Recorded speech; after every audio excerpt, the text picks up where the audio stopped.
बिस्मिल्लाहिर्रहमानिर्रहीम। अस्सलामुअलैकुम।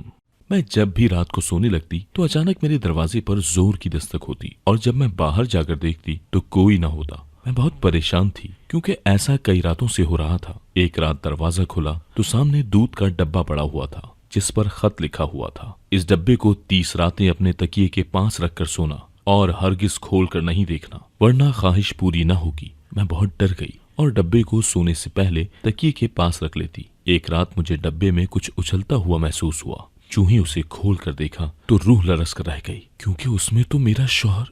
मैं अपने कमरे के दरवाजे का हैंडल पकड़कर बड़ी देर से खड़ी थी। अब तो मेरे पांव भी सुन हो चुके थे मगर आज मैं हिम्मत हारने को तैयार न थी। मैं देखना चाहती थी कि आखिर कौन हर शब मेरे दरवाजे को खटखटा कर भाग जाता है। मैं एक पांव उठाती तो दूसरा रखती थी। तभी मेरे मोबाइल की बेल बजने लगी थी। मैं हैंडल छोड़कर बेड तक आई जहां मेरा मोबाइल पड़ा था। मेरे शौहर अली की कॉल आई थी। मैं एकदम खुशी से झूमी उठी थी। आराम से बेड पर बैठी ही थी कि तभी मेरे कमरे के दरवाजे पर किसी ने दस्तक दी थी। एक दस्तक, दूसरी दस्तक और फिर तीसरी दस्तक। मैंने जैसे तैसे करके पाँव में चप्पल अड़सी थी। जैसे ही मैंने दरवाजा खोला सहन खाली पड़ा था, यानी आज भी मुझे कोई चकमा दे गया था। मैंने अली का फोन बड़ी उजलत में बंद कर दिया था और मैं खुद बाहर सहन में निकल आई थी। मैंने किचन चेक किया, ड्राइंग रूम, हॉल सब कुछ देख लिया मगर मुझे कोई भी मशकूक चीज नजर न आई थी। मैंने आयतुल कुर्सी पढ़ी और छत की जानिब कदम बढ़ा दिया। तभी मेरे पीछे से मेरी सास ने मुझे आवाज देकर रोक लिया था। वो बड़े कड़े तेवरों के साथ मुझे घूर रही थी। फिर बोली, ए लड़की, रात के इस पहर किधर जा रही हो? मैं घबरा गई थी। मैंने अपनी सास को अभी तक इस बात के मुतालिक बताया ही नहीं था कि हफ्ता भर से कोई मेरे कमरे पर दस्तक देकर गायब हो जाता है, क्योंकि मेरी सास तो मुझे पहले ही अच्छा नहीं समझती थी। मैंने कहा, अम्मी जी छत पर कपड़े डाले थे, वो उतारने जा रही हूँ। मेरी सास मुझे घूर कर वापस अपने कमरे में चली गई थी। मैंने भी छत पर जाने का प्रोग्राम कैंसिल कर दिया और अपने कमरे में आकर लेट गई थी। सुबह मुझे जल्दी भी उठना था क्योंकि मेरी बेवा नंद स्कूल में जॉब करती थी। उनको नाश्ता बनाकर देना मेरी ही जिम्मेदारी था। मैं कमरे में आकर लेट गई मगर नींद का नामो निशान भी नहीं था। मैं अपने शौहर के मुतालिक सोचने लगी थी। उनको याद करते करते ही मेरी आंख लग गई थी। सुबह मैं अलार्म की आवाज से उठी थी। फजर का वक्त हुआ चाहता था। मैंने उठकर वजू किया और नमाज पढ़ने लग गई। फिर नाश्ता बनाते हुए भी मेरा ध्यान बार बार दरवाजे पर होने वाली दस्तक की तरफ जाता रहा था। मैंने दिल ही दिल में ढेरों दुआएं कर डाली थी कि या अल्लाह, मेरे शौहर जल्दी से घर लौट आए। अब मुझे उस दस्तक देने वाले से खौफ आने लगा था। न जाने कोई किस इरादे से दस्तक देता है। फिर अली भी घर में नहीं थे। अगर मेरी सास या नंद ने किसी को मेरे दरवाजे पर खड़े देख लिया तो अलग कयामत बर्पा हो जानी थी।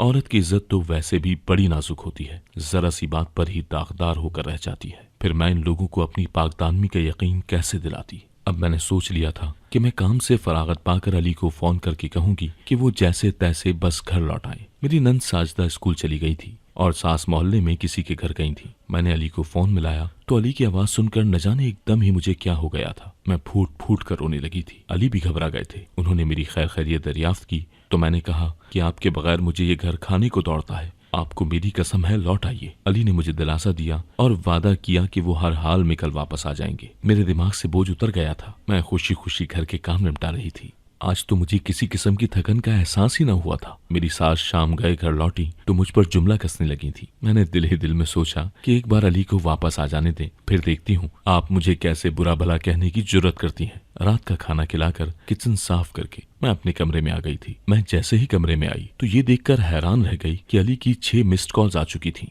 मैंने जल्दी से फोन मिलाकर कान से लगाया ही था कि एक बार फिर से मेरे दरवाजे पर दस्तक हुई थी। मैंने फोन सोफे पर फेंका और बाहर की जानिब लपकी थी। ये देखकर तो मेरे कदमों तले से जमीन ही निकल गई कि मेरे दरवाजे के पास ही एक दूध वाला डब्बा पड़ा हुआ था और उस पर एक खत भी धरा हुआ था। मैंने चोर नजरों से इर्द गिर्द का जायजा लिया तो ये देखकर मुतमईन हो गई कि ना तो मेरी सास सहन में मौजूद थी और ना ही मेरी नंद। मैंने वो खत और दूध का डब्बा उठाया और अपने कमरे में आकर कुंडी लगा ली थी। सबसे पहले तो मैंने खत को खोला था जिस पर बड़े बड़े हुरूफ में लिखा हुआ था, इस डब्बे को 30 रातें अपने तकिए के पास रखकर सोना और हरगिज खोल कर नहीं देखना वरना ख्वाहिश पूरी न होगी। मैं बहुत डर गई थी। ये कैसा खत था? कौन जानता था कि मैं दिल में कोई बहुत बड़ी ख्वाहिश रखकर बैठी हुई थी। इस ख्वाहिश से ही तो मेरी पूरी जिंदगी का दारोमदार वाबस्ता था, मेरी खुशियां, मेरी इज्जत। मैंने फैसला किया कि मैं अब इस डब्बे को सोने से पहले तकिए के पास रख लिया करूंगी। जाहिर है ये डब्बा कोई करामाती ही था। मेरे कमरे के दरवाजे पर हर रोज दस्तक होना और सहन में किसी का मौजूद न होना, फिर ये डब्बा पड़ा होना। मैंने उस डब्बे को डरते हुए अपने सिरहाने के पास रख लिया था। मुझे डर था कि न जाने मेरी रात कैसी गुजरेगी, मगर सब कुछ अच्छा अच्छा ही हो गया था। मैं सारी रात बड़ी पुरसुकून सी सोई रही थी। सुबह उठकर मैंने वो दूध वाला डब्बा छुपा दिया, क्योंकि उसे देखकर मेरी नंद और सास तरह तरह के सवाल करेंगी। मैं अभी घर के कामों में ही मसरूफ थी कि अली की कॉल आ गई थी। मैं एकदम से परेशान हो गई कि अगर अली ने घर वापसी की बात कर दी तो मैं क्या करूंगी। उनके होते हुए तो मैं दूध वाला डब्बा अपने पास रख ना पाऊंगी। फिर आगे क्या होगा? मेरी तो जिंदगी की सबसे बड़ी ख्वाहिश धरी की धरी रह जाएगी। मैंने डरते डरते अली की कॉल उठाई थी और उसने मेरे बदतरीन खदशात की तस्दीक कर दी थी। उन्होंने कहा, हुमा, मैं आज वापस घर आ जाऊंगा। मैं रात भर तुम्हारी टेंशन में सो भी नहीं पाया हूँ। मैं एकदम से बौखला कर बोली, अली, अभी आप वापस मत आइएगा। मुश्किल में ही अपने काम आते हैं ना। अगर आप इस वक्त अपना दामन उनसे छुड़ा लेंगे तो वो आपके मुतालिक क्या सोचेंगे? अली की भी परेशानी से आवाज उभरी थी। वो बोले, मैं तो यहाँ आकर फंस गया हूँ, लेकिन तुम भी ठीक कहती हो। मुझे अभी कुछ रोज यहाँ ठहर ही जाना चाहिए। एक तरफ तो मैंने सुख का सांस लिया था और दूसरी तरफ मेरी आंखों से आंसू टपक गए थे।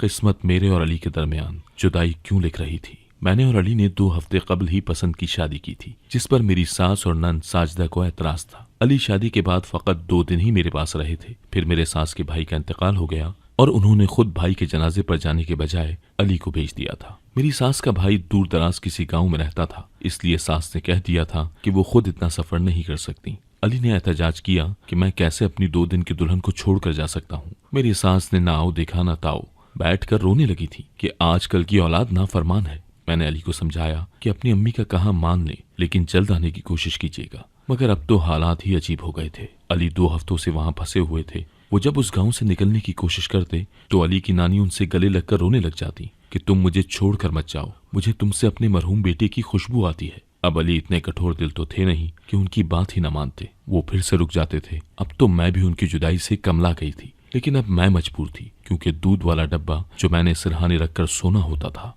अगले दिन हमारे घर में मामूल से हटकर चहल पहल थी। मैंने 1-2 बार सास से पूछा भी, लेकिन उन्होंने मुझे टोक दिया कि तुम अपने काम से काम रखो, हमारे घरेलू मामलात में दखल अंदाजी मत करो। मैं भी चुप हो गई थी। फिर शाम के वक्त अचानक ही मेरी सास मेरे कमरे में आई। वो खूब शीरो शकर हो रही थी। वो बोली, हुमा, अलमारी से अपना कोई बेहतरीन सूट निकाल कर पहन लो। मेरी कुछ रिश्तेदार खवातीन आने वाली हैं, उन पर तुम्हारा तासुर अच्छा ही पड़ना चाहिए। मैंने हाँ में सर हिला दिया और खुशी खुशी अपना सबसे बेहतरीन लिबास निकाल कर पहन लिया था। मुझे इस बात की बहुत खुशी थी कि मेरी सास मुझे अपनी बहू के तौर पर सबसे मुतारिफ करवा रही थी। शाम हुई तो सास के रिश्तेदार खवातीन आ गई थी। मैंने उन लोगों की खूब आवभगत की थी। वो मुझसे बड़ी मुतासिर हो चुकी थी। मेरी सास के सामने मेरी तारीफों के पुल बांधती जा रही थी। मेरा खुशी से बुरा हाल हो गया था। उन खवातीन के जाने के बाद मेरी सास मुझसे नरम पड़ चुकी थी। अब वो मेरा ख्याल रखने लग गई थी। मैंने दिल ही दिल में सोचा कि ये सब जरूर उस दूध वाले डब्बे की करामत से हो रहा है। शाम हुई तो अली का फोन फिर से आ गया। वो आने की बात करते तो मैं उनको एहसास दिला देती कि मैं तो सारी जिंदगी ही आपके साथ रहूंगी। चंद दिन अगर आप अपने रिश्तेदारों के नाम कर देंगे तो इसमें हर्ज ही क्या है। अली भी बस हूं हाँ कर रह जाते थे। रात को सोने से पहले मैं दूध वाला डब्बा अपने पास रखना बिल्कुल भी नहीं भूलती थी। अगले दिन मुझे एहसास हुआ कि मेरी सास और नंद सर जोड़कर बैठकर कोई राज न्याज करती हैं, मगर जैसे ही उनकी नजर मुझ पर पड़ती है तो फौरन चुप हो जाती हैं। मैं ये सोचकर चुप हो जाती कि माँ और बेटी की आपस की कोई बात होगी,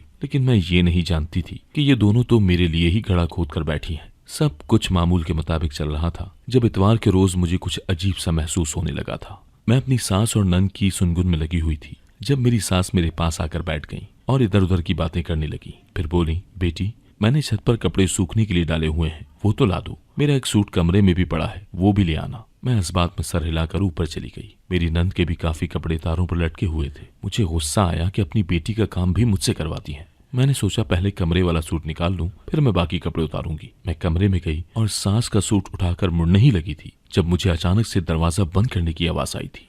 मेरा कलेजा उछलकर हलक में आ गया था। मैं जल्दी से मुड़ी तो मुझ पर ये राज अफशा हुआ कि कोई बाहर से कुंडी लगाकर मुझे कमरे में बंद कर गया है। मेरे जहन में अचानक ही जमा का हुआ कि ये हो न हो उसी फर्द का काम है जो हर रोज मेरे कमरे का दरवाजा बजाकर भागता था। मैं इस अचानक अफताब पर घबरा कर रोने लगी थी। मैं जोर जोर से दरवाजे पर दस्तक दे रही थी ताकि मेरी सास या नंद को खबर हो जाए कि मैं छत पर हूँ और वो मुझे इस कैद से छुटा कर ले जाएं। मगर उन्होंने शायद कानों में रुई ठूंस ली थी या छत की आवाज नीचे नहीं जा रही थी। कोई भी मेरी मदद को न आया। दस्तक दे देकर मेरी हथेलियां सुन हो चुकी थी। मैं थक हार कर बैठ गई थी।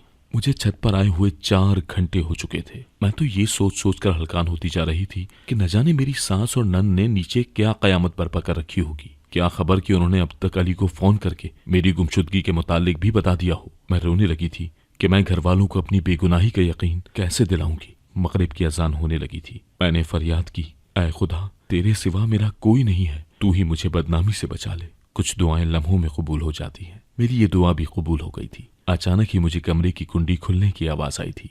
सामने देखा तो मेरी सास खड़ी थी। मैं रोते हुए उनके गले लग गई थी। मेरी सास मुझे देखकर हैरान रह गई और बोली, तुझे किसने बंद कर दिया? मैंने उनको बताया कि मैं कमरे से आपके कपड़े लेने आई तो पता नहीं किसी ने कुंडी लगा दी थी। मेरी सास ने अपना माथा पीट लिया। वो बोली, शायद ये काम वाली फाखरा हो। फाखरा एतवार के एतवार हमारे घर काम करने आती है। मेरी सास ने मुझे गले से लगाकर प्यार किया और बोली, कोई बात नहीं बेटी, कभी कभार ऐसा भी हो जाता है। फिर हम दोनों नीचे आए तो मुझे कहीं भी मेरी नन नजर नहीं आई। मैंने कहा, अम्मी जी साजदा किधर है? मेरी सास बोली, उसकी तो आज शादी हो गई, बारात थी उसकी, तभी तो मेरा ध्यान तुम्हारी तरफ नहीं किया कि तुम घर में नजर नहीं आ रही। मैं सास की बात सुनकर शजदर रह गई थी। मैंने कहा, अम्मी जी आप अली का तो इंतजार कर ली थी। अम्मी जी रोने लगी और बोली, तुम तो जानती हो कि साजदा बेवा है। मेरे लिए तो यही बड़ी गनीमत थी कि उसका रिश्ता तय हो गया था। उनके घर वालों ने झटपट शादी की बात की तो मैं इनकार न कर सकी। मैं तो साजदा के बारे में सोच सोच कर घुलती जा रही थी कि मेरे बाद उसका क्या होगा। चलो शुक्र है कि मैं उसके फर्ज से सुबुकदोश हो गई हूँ। अपनी सास की बात सुनकर मैं खामोश हो गई थी। फिर मेरी सास ने मुझे सख्ती से ताकीद कर दी थी कि मैं शादी की बात अभी अली को ना बताऊं। उन्हें डर था कि वो गुस्सा करेगा, इसलिए वो उसके रूबरू बैठकर बात करना चाहती थी। मैंने उनसे वादा कर लिया कि मैं अली को कुछ भी नहीं बताऊंगी। वो मेरी शुक्रगुजार थी। मैं उठकर अपने कमरे में आ गई थी। मेरे लिए ये बात भी किसी गनीमत से कम नहीं थी कि मेरी सास ने मेरी गैर मौजूदगी पर आसमान सर पर नहीं उठाया था। मैं अपने सिरहाने के पास दूध वाला डब्बा रखकर सो गई थी। अगले दिन सुबह ही सुबह मुझे सहन से रोने की आवाजें आने लगी थी। मैं हड़बड़ाकर उठ बैठी थी और जल्दी से बाहर की जानिब भागी थी। सहन का मंजर देखकर तो मेरे होश ही उड़ गए थे। मेरी सास और नंद एक दूसरे से गले मिलकर रो रही थी। मैं भागकर अपनी सास के पास गई और बोली, अम्मी जी अली तो ठीक है ना? मेरी नंद एकदम धाड़ कर बोली, हाँ ठीक है तुम्हारा शौहर, अब जाओ यहाँ से। मैं अपना समूह लेकर कमरे में आ गई थी। 2 घंटे बाद मेरी नंद वापस चली गई थी। मैं सास के पास गई और उनसे पूछा कि साजदा को क्या हुआ था, वो रो क्यों रही थी? मेरी सास बोली कि साजदा को घर याद आ रहा था, इसीलिए आई थी। ये काफी नामाकूल सी बात थी। साजदा नन्ही बच्ची तो थी नहीं जो इतनी सी बात पर यूं धाड़ी मार मार कर रोती। खैर मैंने कंधे उचका दिए कि मुझे नहीं बताना चाहती तो कुछ ना बताएं। मैं अब काफी खुश थी कि चलो बेवा नंद से तो जान छूट गई है। सास भी काफी अच्छी हो गई थी। अब बस मुझे अली का इंतजार था, मगर मैं अपने रोशन मुस्तकबिल के लिए महीना भर उनकी जुदाई कबूल करने को तैयार थी। घंटा भर ही हुआ था कि अली का फोन आ गया। वो आने की बात कर रहे थे, मगर मैं टाल मटोल से काम ले रही थी। फिर उन्होंने हतमी अंदाज में कहा कि मैं आज शाम की बस से घर पहुंच जाऊंगा। अब मुझे जान के लाले पड़ गए थे। मुझसे कुछ और न बन पड़ा तो झट से बोली, अली आपको मेरी जान की कसम है, आज बताइएगा। अली एकदम ही गुस्से में आ गए थे। उन्होंने कहा, लगता है तुम्हारा मुझसे दिल भर गया है। तुम मेरे साथ नहीं रहना चाहती हो तो बता दो, मैं तुम्हें तलाक दे देता हूँ। इतना कहकर उन्होंने फोन बंद कर दिया था, मगर मैंने रो रो कर अपना हाल बुरा कर लिया था। मैं सारा दिन अपनी सास से छुप छुप कर रोती रही थी। रात हुई तो मैंने दूध वाला डब्बा उठाकर अपने सिरहाने रख लिया था। उस दूध वाले डब्बे को देखकर मुझे जरा सा दिलासा हो गया था। मुझे यकीन था कि जैसे ही 30 दिन पूरे हुए सब कुछ अच्छा अच्छा हो जाएगा। मैं अपने बेहतरीन मुस्तकबिल के लिए दुआएं करती करती सो गई थी। अगले दिन घर में फैली उदासी मुझे बेचैन किए हुई थी, मगर ये बेचैनी मैंने अपनी सास में भी देखी थी। वो आज फिर मामूल से हटकर चल फिर रही थी। बार बार फोन करती, कभी छत पर जाती तो कभी मोहल्ले में चली जाती थी। मुझे अब अपनी सास से डर लगने लगा था। न जाने आज वो क्या मंसूबा बनाए बैठी थी, क्योंकि पिछली बार जब वो इस तरह की अजीब हरकतें कर रही थी, उसी दिन उन्होंने साजदा का निकाह करके उसे रुखसत कर दिया था। मैंने अपनी सास पर बड़ी गहरी निगाह रखी हुई थी। फिर दोपहर के खाने के वक्त साजदा भी आ गई थी। अब तो मेरे शक पर पक्की मोहर लग गई थी कि कुछ न कुछ गड़बड़ तो जरूर है। लेकिन मुझे हैरत का झटका तब लगा जब दिन बड़ा पुरसुकून सा गुजर गया था। साजदा अपनी माँ के साथ दुख सुख करती रही और मैं अपने कामों में मसरूफ रही। रात हुई तो सास ने कहा कि साजदा के लिए भी बिस्तर लगा देना, वो भी आज रात यहीं रुकेगी। मैं साजदा का बिस्तर लगाकर अपने कमरे में सोने चली गई थी। मैंने दूध वाला डब्बा उठाकर अपने सिरहाने के पास रख लिया था। मैं अली के मुतालिक सोचते सोचते ही सो गई थी। आधी रात ही गुजरी होगी जब मेरी आंख किसी की दिलदोज चीख से खुली थी। ये कानों के पर्दे फाड़ती हुई चीख मेरे बहुत करीब सुनाई दी थी। मैं हड़बड़ा कर उठ बैठी थी। सामने ही अली बैठा था। उसने हाथ में दूध वाला डब्बा पकड़ा हुआ था और वो दर्द से दोहरा होता जा रहा था। तभी मेरी निगाह अली के पांव के पास से गुजरते हुए सांप पर पड़ी थी। मैं भी चीखने चिल्लाने लगी थी और अपनी सास और नंद को आवाजें देने लगी थी। मैं अली को संभाले हुए थी। ऐसा लगता था जैसे मेरी सास और नंद घोड़े गधे बेच कर सोई हुई थी। मैं अली को तड़पता हुआ छोड़कर जूं ही सास के कमरे में गई तो मेरी नजर आराम से टहलती हुई सास और नंद पर पड़ी थी। क्या बात थी कि वो मेरी चीख सुनकर भी मेरी मदद को ना आई थी। मैं रोते हुए बोली कि अली को सांप ने डस लिया है, आप मेरे साथ चलें। मेरी बात सुनकर मेरी सास के चेहरे से हवाइयां उड़ चुकी थी। हमने एम्बुलेंस को बुलाया और इमरजेंसी में अली को अस्पताल ले गए थे। मेरी सास ने रो रो कर अपना बुरा हाल कर लिया था। न जाने वो खुद को क्यों कोसने देती जा रही थी। सारी रात की मेहनत के बाद सुबह डॉक्टर्स ने खुशखबरी सुनाई थी कि अली की हालत अब खतरे से बाहर थी। हम तीनों अली से मिलने के लिए भागी थी। मुझे देखकर अली ने सबसे पहले जो सवाल पूछा था वो ये था कि वो दूध वाला डब्बा कहाँ से आया था। मेरी सास रोते हुए बोली, अली मुझे माफ कर दो, ये सब मेरा किया धरा है। मुझे अव्वल रोज से ही तुम्हारी दुल्हन पसंद न थी। मैं उसे घर से निकालना चाहती थी। तुम्हें मैंने अम्मी के घर भेज दिया। मैं हर रोज अम्मी को फोन करके कहती कि वो तुम्हें जबरदस्ती ही रोक लें, वापस न आने दें। यहाँ मैं तुम्हारी बीवी को डराती रहती थी ताकि तुम्हारे आने से पहले ही घर छोड़कर भाग जाए। मैं हर रात इसके कमरे के दरवाजे पर दस्तक देती थी। एक रोज मैंने दूध वाला डब्बा उठाकर कमरे के बाहर रख दिया और पास ही खत भी रख दिया कि ये डब्बा बड़ा करामाती है, इसको सिरहाने के पास रखने से हर मुराद पूरी होगी। तुम्हारी बीवी ने वो डब्बा उठा लिया था और अपने सिरहाने के पास रखने लगी थी। अब मेरी जगह तुम्हारी खुद की बीवी तुम्हें घर आने से रोकने लगी थी। तुम्हारी गैर मौजूदगी में मैंने रिश्ते वाली औरतों के सामने हुमा को भेज दिया। वो इसे पसंद कर गईं तो धोखे से काम लेकर साजदा को रुखसत कर दिया। जिस दिन साजदा की बारात थी मैंने हुमा को छत वाले कमरे में बहाने से बंद कर दिया था। इस धोखाधड़ी से साजदा का घर तो बस गया था, अगर उसके शौहर ने अपनाने से इनकार कर दिया था क्योंकि वो हुमा को पसंद करने लगा था। मैंने हुमा की जो तस्वीर रिश्ते वाली औरत को दी थी, साजदा का शौहर उस तस्वीर को देख देख कर साजदा पर तशद्दुद करता और उसे घर से निकाल देता, मगर मैं साजदा को समझा बुझाकर घर वापस भेज देती थी। हुमा के लिए मेरी नफरत मजीद बढ़ गई थी। मैंने सोचा अगर हुमा मर जाएगी तो मेरी बेटी का घर बच जाएगा, इसलिए मैंने उस दूध के डब्बे में सांप डाल दिया था और उसका ढक्कन आधा खुला छोड़ दिया था।